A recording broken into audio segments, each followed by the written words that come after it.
Are being destroyed due to a lack of leadership and a woke movement that panders to narrow special interests.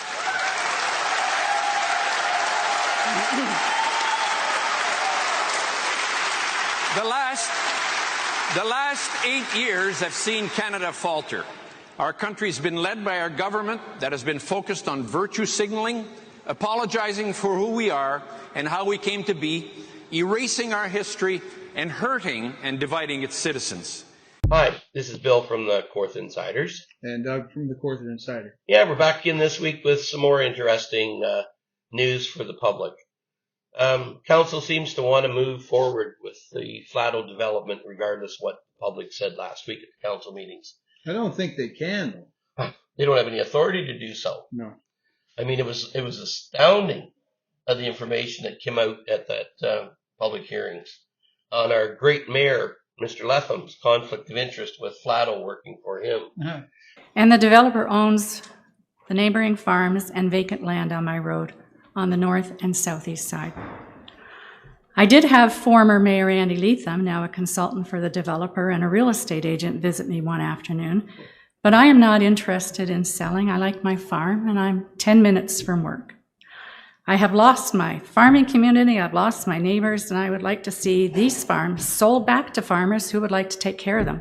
Running around the community and buying up farms for them to try to destroy them and turn into multi-million-dollar profits at the expense of us, the taxpayers. Now, would that be for Mr. Letham, or would that be from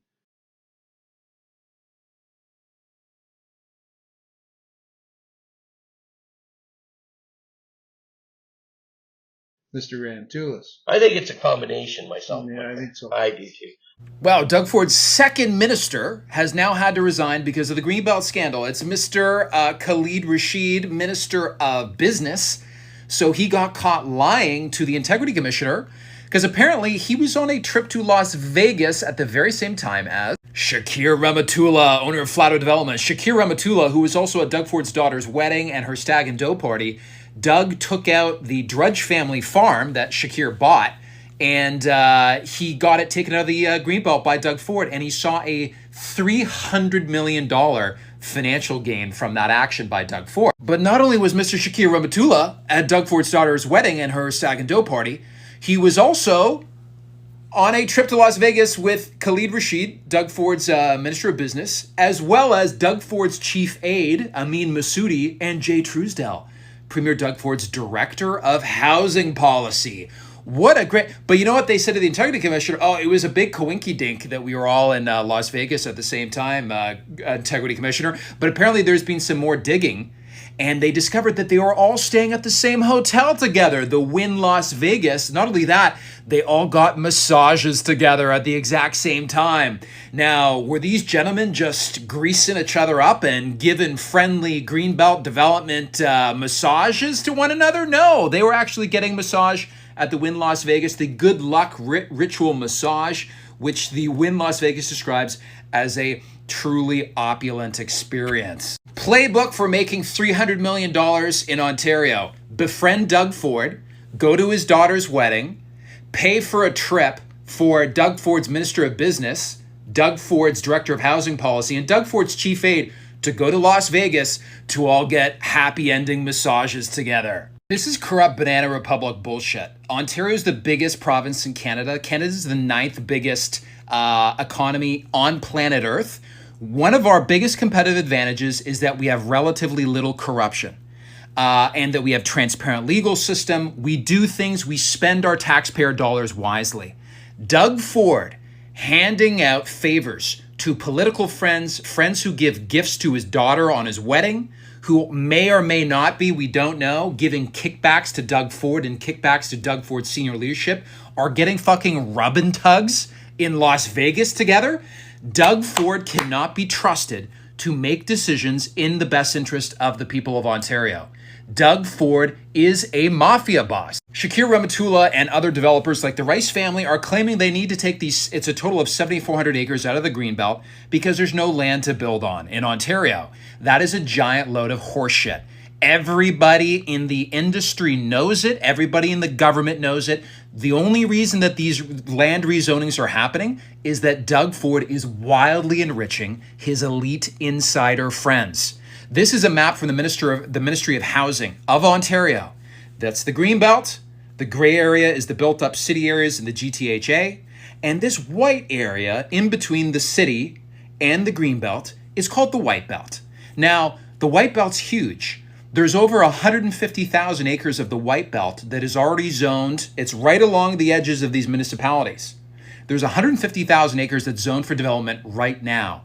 To put that in perspective, 150,000 acres is 6 times the size of Paris, France. With 150,000 acres, you could build enough housing to meet our housing needs out to the year 2083. That's crazy. And that's to meet all of that demand by only building single detached homes on virgin farmland or forest. And beyond that 150,000 acres in the White Belt, there's even more. I think there's another 150 or 200,000 acres of land in the White Belt that is farmland or forest. It's not part of the Green Belt. It's not yet within municipal boundaries, but there's even more land there. Now, if we were to meet all of the GTHA's projected population increase out to the year 2083, based on the density of a place like Trinity Bellwoods in Toronto, we would need 1/5 of 150,000 acres to meet all that demand. There's an enormous amount of land. We do not need to take land out of the Greenbelt to meet housing demand. More land. Doug Ford's very own Affordable Housing Task Force that he organized came to that exact same conclusion. This is the same conclusion that the Auditor General just came to, which is more land is not needed. That's not the bottleneck in this entire process. Put the fucking land back. These fucks like Shakir Rahmatullah and the Rice family that had this land taken out of the Greenbelt, the only people that is benefiting is them. The land is not needed. They bought land zoned for agriculture in the Greenbelt, and because they had direct personal insider relationships with Doug Ford and his senior leadership, they got them to rezone the land, and now they've seen literally billions of dollars in valuation increases, financial gains, by the snap of a finger. I did a podcast with Heather Drudge from the Drudge family. She talks about their story about Shakir Rahmatullah buying their farm for $15 million. They had a 10-year leaseback agreement with Flato Developments, and after only 2 years on the land, farming the land, Flato Developments has found a loophole to kick the Drudge family off the farm 8 years early. This is what Heather Drudge is claiming in this video. I think the staff, I really do. How does a staff have this kind of approval authority? You know, and no environmental studies, no archaeological study, no impact studies, no traffic studies, no nothing. And not even actually even listening to the public. None. No. And even, I mean, as early as today, out come a nice article on CBC done by an interview with one of the local farmers that was at the meeting. Yeah. Voicing their concerns and wondering, how is Mr. Flato getting away with this? Destroying our wetlands, our farms, destroying our highways, our way of life, with the blessing of the council. And I was really, honestly, it was laughable. The councillor, Mr. Perry, says, we will take into all your concerns and considerations and make sure Mr. Flato incorporates them into his final proposal. I wonder what he does in the other 9 communities that's got going at the same time. Well, he does what he always does. He just greases and buys. Yeah, buys his way in. Buys his way, buys his authority, comes in and destroys our lands, our wetlands, all in the name of greed and money. I think even Mr. Flatto owns a theater in Markham. I believe so. Yeah, he does. Well, you heard well, it's not a rumor, it's the truth. Mr. Flatto has bought that nice farm outside of Fenelon Falls, but he's got a different name on the developer's name. And that he wants to put a condominiums on the lake. He wants to put houses there again too. Like, what is this? The next Muskoka for the Flatto Development Corporation? I think what's got to happen here is that there has to be a definition for farmland. Farmland is a necessity. It's a way, not only a way of life, but it's our future. It's our food supply. It's our food supply. Man, oh man, without our farms and our farmers, there's no food. So if it's class 1 or class 2 or class 3 or class 4, it doesn't matter. Doesn't matter. It's a necessity. That's correct. It was farmed back generations. Back in the 1800s, all this farmland within the city of Fourth Lakes was all farmed.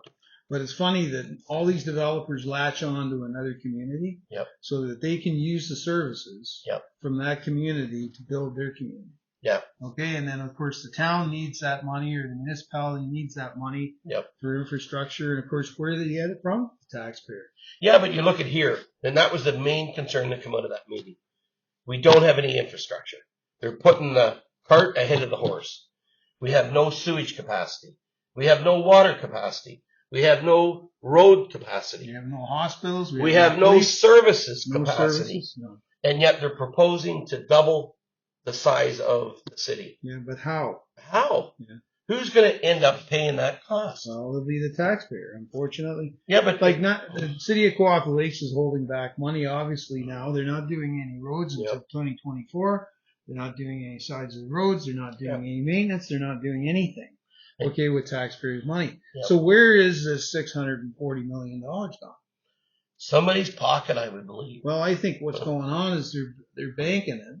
I don't think Okay, they're for banking it. infrastructure. I think they're spending it. Yeah. I think what's going on here is they look at it and say, we're not going to be here when the shit hits the fan. Well, 4 That'll years be from somebody now. else that's going to have It's to 3 bother years with it. from now, actually. Yeah, because Yep. they've been in power for a year. Yep. What have they done? Nothing. Nothing. Spend a lot of money stupidly. Raise taxes. Yeah. Raise fees on everybody. Yeah. They're not done yet. No. We have to inform the public too. Doug and I had a very interesting conversation with the RCMP investigation unit last Monday, I believe it was. Yeah, it was. Both of us, they talked to them. We've provided them and are prepared to provide them a lot of documentation on the corruption that our great mayor, Andy Letham, has done in regards to making sure that Flatto developers get what they want in the city. Yeah. He even works for them. He's been out trying to buy farms and do everything for them. But the worst part is he's got his left-hand man, Patty O'Reilly. He's got his other guy, Vale, on the planning committee, passing everything, trying to get it through for Flatto and some other developers. Talk about a conflict, eh? No, big time. These are the people that wanted to get away from council's life and decisions. Meanwhile, what do? They put them in the very key spot. Here they have the mayor on, the deputy mayor's on the council, advisory council on planning. They have Mr. Hawley as they're advising them on Flatto's developments, how great they're going to be for the community, how much wealth. And I like this one, affordable housing. Well, what is the definition of affordable housing? None of this should move forward on an MZO because Mr. Ford right now in Rantulis is in investigation. So any of these MZOs are no good. Well, the public should be behind us on this, forcing it so that these MZOs are dropped. Well, I think what you're going to find when the RCMP are done doing all their investigating and they're taking in all the information that's going to be provided to them, Mr. Ford could be wearing one of those black and white suits. Yeah. Wouldn't that be funny? He might be in the jail right across the road, yeah.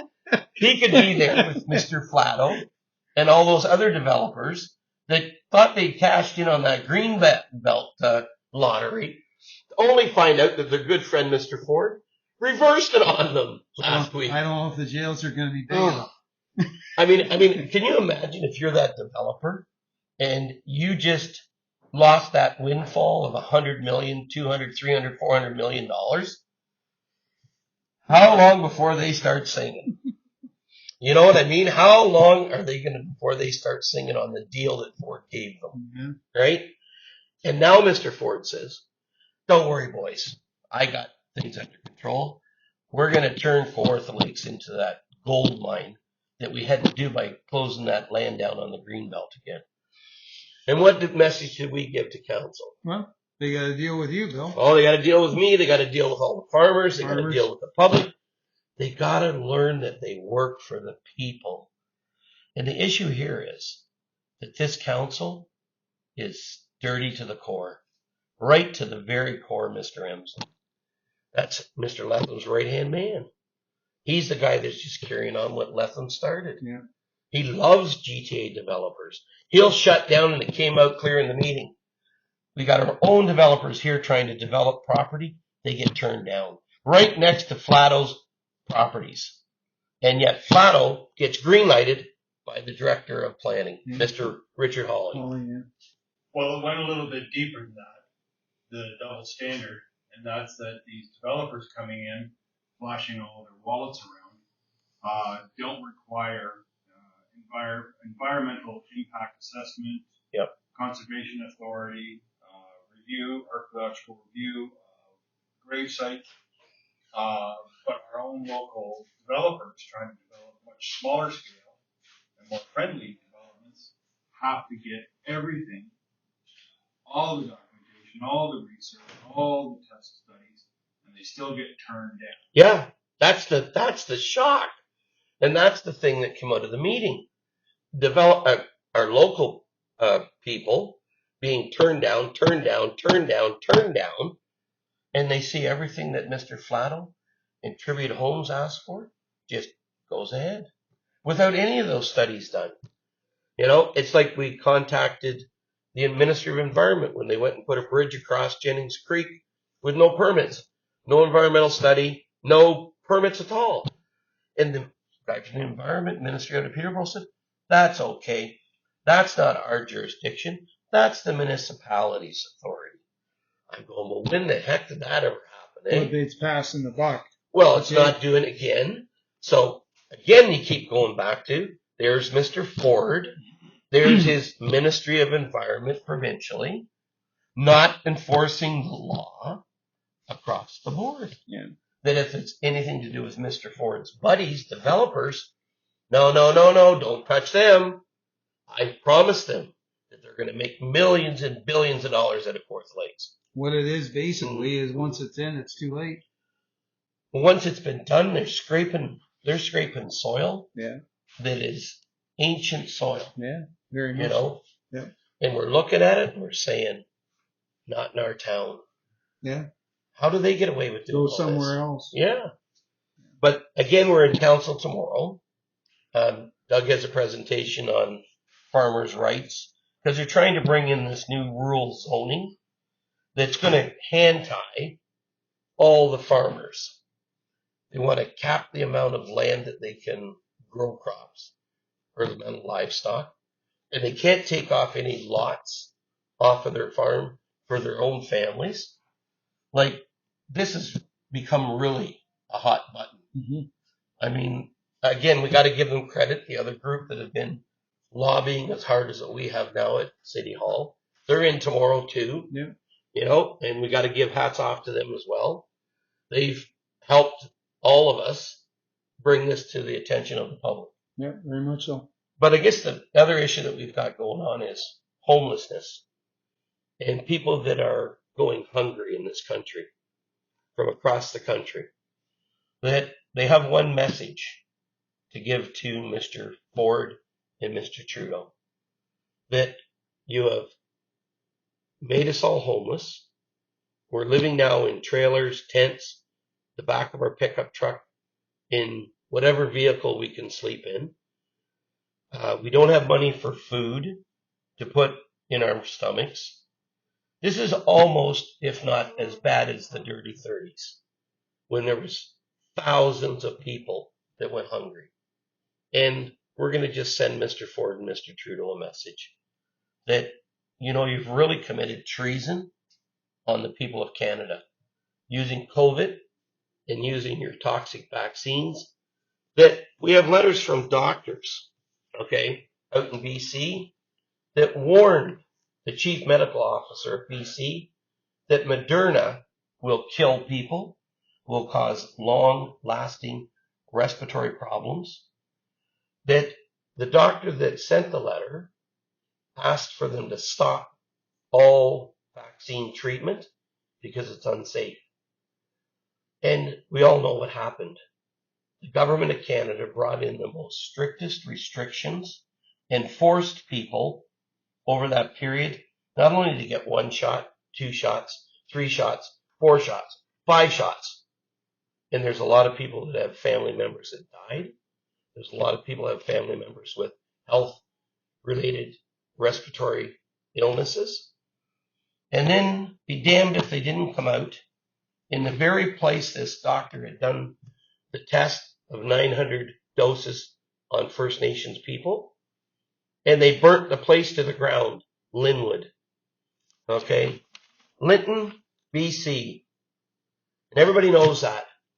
They burnt it to the ground. We honestly believe, don't we, Doug, that our faithful, honest, caring government has been lighting forest fires all across Canada this year as a cover-up to what the vaccines have done to people, and use that as the smoke and mirror to say it wasn't the vaccine, people. It was that smoke inhalation that you breathed in during our worst forest fire season. But that's climate change. Remember that famous word they use, that's climate change. All I can say is for Bill, the Kawartha Insider. And Doug with the Kawartha Insider. It ain't over yet until we expose and get justice for the people of Canada. Thank you. Thank you. More backroom deals, more scams, more people getting their pockets lined. All these fat cats that are making millions of dollars, and I'm not talking about the people making $100,000. I'm talking about all these guys making their deals behind closed doors and then keeping it a secret, not telling the taxpayers. That's unacceptable.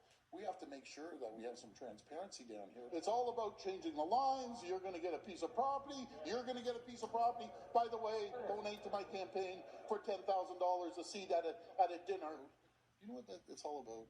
Is filling their buddies' pockets full of money, sole source deals, giving contracts. It's all about the money. Selling access, how many tables you want, and we'll fix you up with the green belt. Not a problem at all. It's all about the money. To support their developer buddies, you buy the table, we'll give you a little bit of the green belt off. That's the real story, is filling their buddies' pockets full of money. It's all about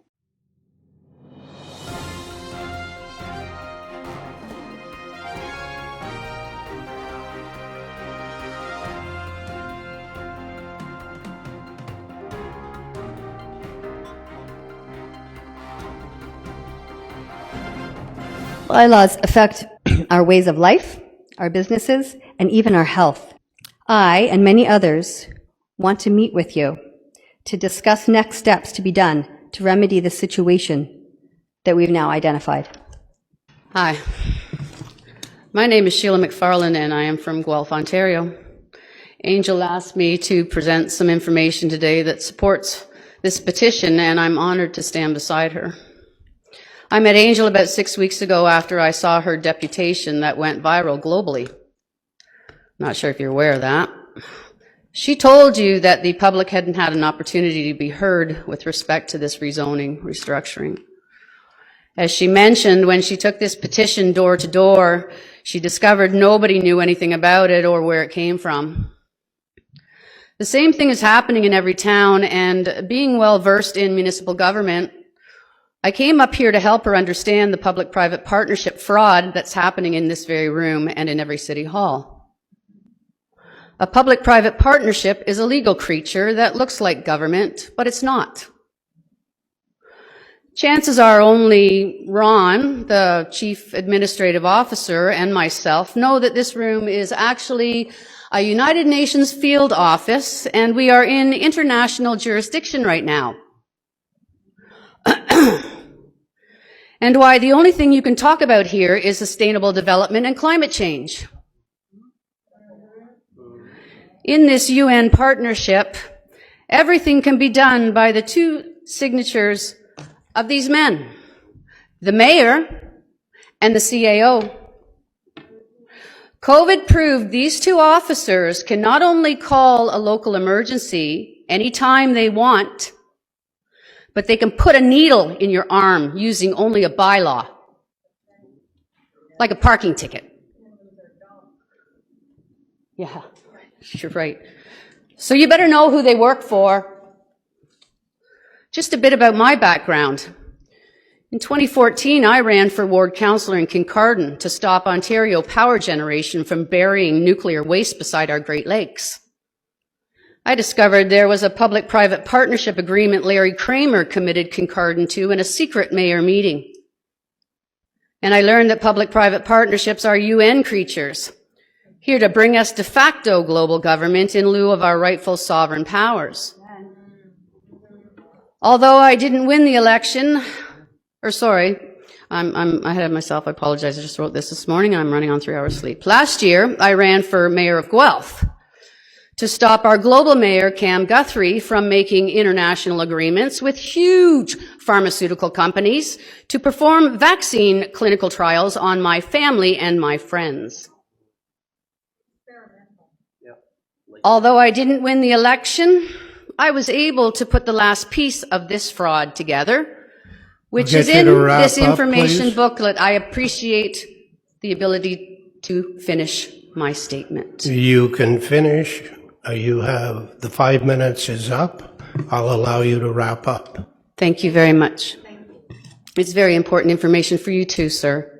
Honestly, I am speaking to you and the councillors and trying to here to help you. This booklet you will be receiving, you councillors and you, Doug,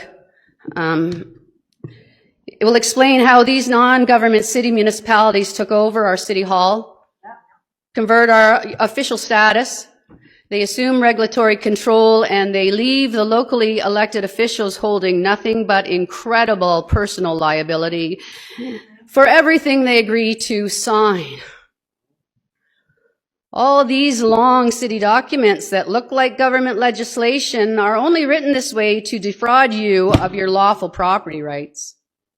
One, this bylaw rezoning thing says that the city has the authority to prevent Angel from severing off a small portion of her beautiful farm for her son to build a home on and start a family. This bylaw rezoning says that the city has the authority to terminate all food processing in this area except for marijuana. And this bylaw rezoning, if you read it, and I understand you... I will get you to wrap up. You read it? Yep. Have you read it? So I have a direction to the mayor and the councillors. There's concrete evidence that you're sitting in 3 different legal capacities. Public, private, and international, and with no authority to sign for any of them. I highly recommend you seek independent legal advice. These petitioners and many, many more understood that they elected you to form the public office, and you will be asked to produce your oaths of office if you are sitting in here stating that you are holding public consent. If you have chosen to act in another capacity, they need to know that. Thank you. Please 3, until wrap your up. allegiance is proven, these people state that their public and private property are not included in Schedule A of this bylaw rezoning and therefore are not subject to this service agreement. And 4, no one is obligated to obey de facto possession of sovereign governing powers nor participate in fraud. Thank you. Your time is up. In closing. Your time is up. In closing. With all due respect, in closing, sir, I only have 4. Again, this is for your benefit. No, due to the... That's all, folks.